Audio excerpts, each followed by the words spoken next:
Era um dia comum. Estávamos eu e minha avó conversando. Minha avó é uma mulher muito religiosa e frequentou a igreja a vida toda. Nós estávamos caminhando por uma rua de terra, com bastante vegetação e poucas casas. Era o lugar onde eu passei a maior parte da minha vida. Me lembro que naquele lugar havia uma raiz de árvore que parecia a cabeça de um elefante, onde eu e meus primos costumávamos brincar quando éramos pequenos. Chegamos até um ponto onde as árvores eram menores e podíamos apreciar o céu. Ao longe, podíamos ouvir uma música muito baixa que vinha de alguma das casas. Eu comecei a reclamar da música ruim e a falta de cultura de quem ouvia. Nesse momento, minha avó parou e fixou o olhar para o céu. Ela estava quase hipnotizada. Eu olhei para ela por um tempo, tentando compreender o porquê ela parou do nada. Mas a curiosidade de saber o que prendia sua atenção foi maior. Então olhei para a mesma direção. Meu coração gelou. Em um lugar específico do céu, bem distante de nós, havia uma espécie de cachoeira, e o que escorria dela tinha cor preta. Aquilo se espalhava, deixando aquela parte do céu mais escura. Então, de repente, daquele mesmo lugar, surgiu uma luz que se tornava cada vez maior, e lentamente aquela luz se tornava uma imagem que ganhava cor pouco a pouco, até ficar completamente estampada nas nuvens. Nessa imagem havia um homem sentado em um trono, e ele tinha vestimentas de um rei, um cajado que segurava o sol na ponta e uma coroa na cabeça. Eu voltei meus olhos para o rosto da minha avó e ela estava chorando enquanto murmurava: Jesus está voltando, meu filho. Eu rapidamente chacoalhei a minha avó pelos ombros, dizendo: Vó, se mexe! Vó, não é Jesus, eu te avisei sobre isso. Vó, não é Jesus. Isso não é real. Eles querem te enganar. Eles estão fazendo isso para enganar os escolhidos, vó. Você leu isso na Bíblia, você sabe disso. Mas ela só continuava a murmurar e sequer olhou para mim. Jesus está voltando. Você não está vendo? Você tem que se arrepender dos seus pecados, meu filho. Isso é de Deus, é tremendo. Aleluia. Você estudou a Bíblia, você sabe que teria sinais no céu. Como você pode duvidar disso, meu filho? Você tem que ter fé, não seja um homem de pouca fé. Eu li, vó, eu li. Mas também diz que teriam muitas coisas, guerras, mortes, perseguições, sinais no céu. Mas ainda não seria o fim, não seria a hora da vinda do Salvador, vó. Eu mal terminei de falar aquelas coisas para minha avó, e aquela música ficou extremamente alta e começou a mudar para um som agudo e ensurdecedor. Rapidamente eu tapei meus ouvidos com os dedos, e o som era tão alto que a minha visão ficou embaçada e eu quase perdi o equilíbrio. Eu me agachei e fui cambaleando até alguns arbustos e me deitei no chão com os ouvidos tapados. De onde eu estava, eu pude ver algumas pessoas que correram para a rua. Algumas delas estavam de joelhos, assim como a minha avó. Outras não resistiram àquele som e caíram no chão convulsionando. Já outras permaneciam de pé, babando e gemendo, com pequenas convulsões por todo o corpo e com dificuldade para se mover. Elas andavam quase que se arrastando. Essas pessoas estavam muito semelhantes aos zumbis que vemos na TV. Finalmente, depois de alguns minutos, aquele som ensurdecedor parou. E logo em seguida, eu pude ouvir sons de passos perfeitamente sincronizados se aproximando, como aquelas marchas do exército. Então eu abri um espaço entre as folhas para poder observar melhor a rua.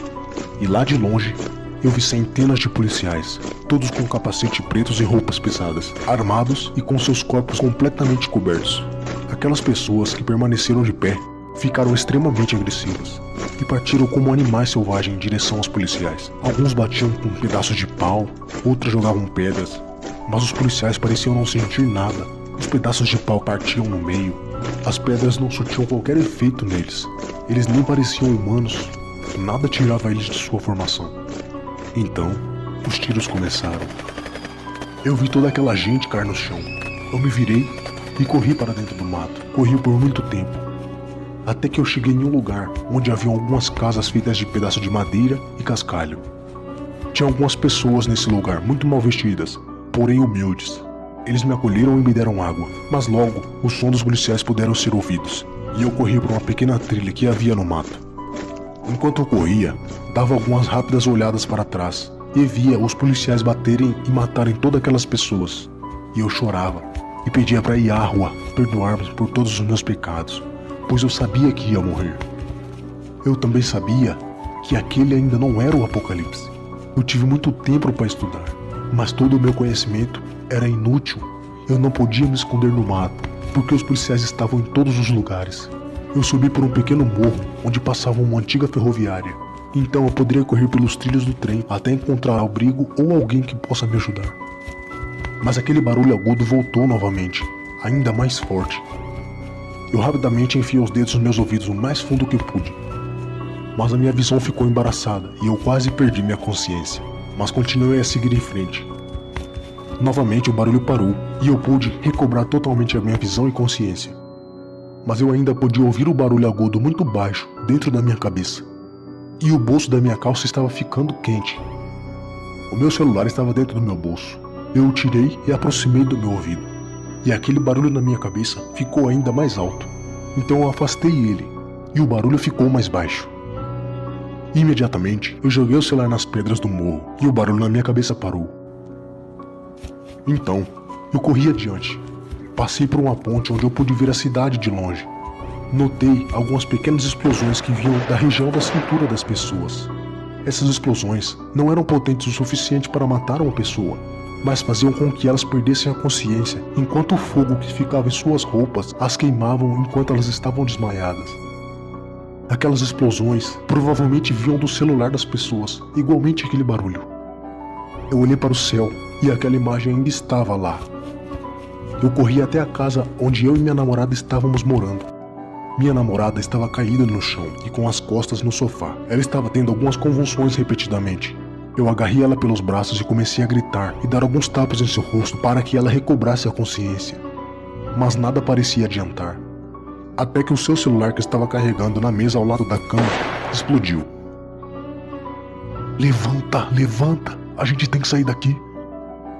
Jesus está voltando. Jesus está voltando. Eu comecei a chorar e olhar para ela com as mãos em seu rosto, enquanto ela permanecia imóvel, apenas sussurrando e babando. Eu sempre quis te ensinar. Eu sempre te avisei, eu sempre te mostrei a verdade. Mas você nunca me ouviu, nunca teve interesse em aprender. Você me questionava do que iria adiantar tanto conhecimento. Eu sinto muito. Me desculpa. Eu dei o último beijo na minha namorada e corri para fora. Novamente, eu ouvi os passos dos policiais, então eu corri para o mato. Corri até que minhas forças acabassem. E enquanto eu corria, eu pedia para Yahweh me perdoar. Eu sabia que ia morrer. Eu sabia que morreria antes de conhecer o verdadeiro Cristo.